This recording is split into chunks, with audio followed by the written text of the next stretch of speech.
M to achieve channel के current affairs की video में आपका स्वागत है। इस बीच आपने न्यूज़ सुनी होगी कि अमर जवान ज्योति और नेशनल वॉर मेमोरियल फ्लेम को मर्ज किया गया है। गवर्नमेंट के इस ऐतिहासिक निर्णय के बाद 21 जनवरी 2022 को इस सेरेमनी का संचालन integrated defence staff chief air marshal Balabhadra Radhakrishna द्वारा किया गया। Chief air marshal Balabhadra Radhakrishna द्वारा ही इन दो फ्लेम्स को मर्ज करने का कार्य भी किया गया। हमें इस पूरी न्यूज़ को समझने के लिए दो मॉन्यूमेंट्स के बारे में जानना अति आवश्यक है। पहला इंडिया गेट और दूसरा नेशनल वॉर मेमोरियल। आइए पहले हम इंडिया गेट के बारे में जान लेते हैं। इंडिया गेट को पहले ऑल इंडिया वॉर मेमोरियल के नाम से जाना जाता था।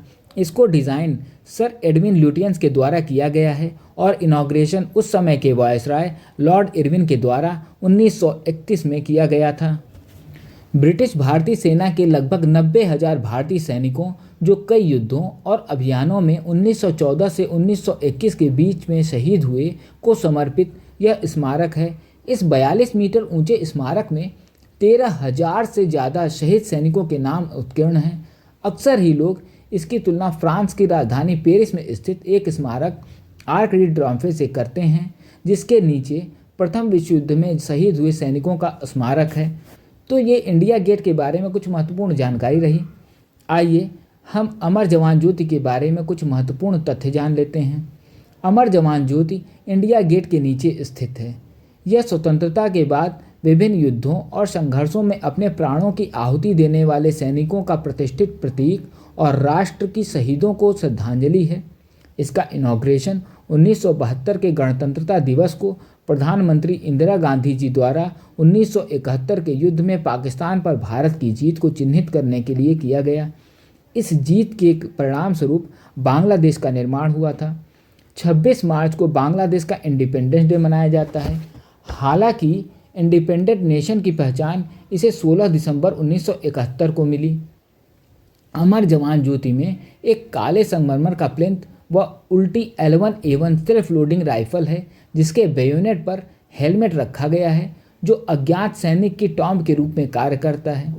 4 कलश के साथ 4 बर्नर हैं। साधारण दिनों में 1 बर्नर जलाया जाता है और महत्वपूर्ण दिनों में 4 बर्नर जलाए जाते हैं, जैसे रिपब्लिक डे। इसके उद्घाटन से लेकर 2006 तक LPG द्वारा जलाया गया। बाद में इसे बदलकर PNG यानी पाइप्ड नेचुरल गैस से जलाया जाने लगा। आइए अब हम कुछ तथ्य नेशनल वॉर मेमोरियल के बारे में जान लेते हैं। नेशनल वॉर मेमोरियल यानी राष्ट्रीय युद्ध स्मारक, यह इंडिया गेट से लगभग 400 मीटर की दूरी पर स्थित है। इसका उद्घाटन प्रधानमंत्री नरेंद्र मोदी जी ने फरवरी 2019 को किया। ये 40 एकड़ में फैला हुआ है। नेशनल वॉर मेमोरियल विभिन्न युद्धों में अपने प्राणों की आहुति देने वाले सभी सैनिकों को समर्पित है।